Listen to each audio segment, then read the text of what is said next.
Quand quelqu'un se suicide, son âme ne meurt pas. L'énergie ne se crée ni se détruit.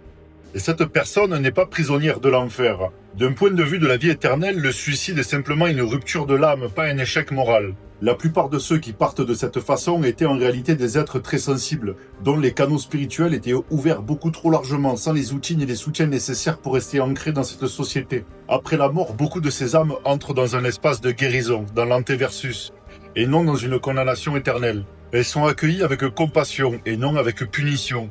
Dans de nombreux cas, leur âme revient dans la même lignée familiale pour essayer à nouveau, avec de nouveaux codes et une mémoire plus profonde. Alors, si tu as déjà perdu quelqu'un de cette manière, sache ceci.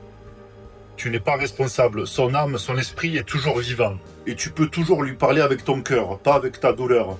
Le suicide n'est pas la fin, c'est plutôt un détour spirituel dans le voyage de l'âme, un détour qui peut être guéri.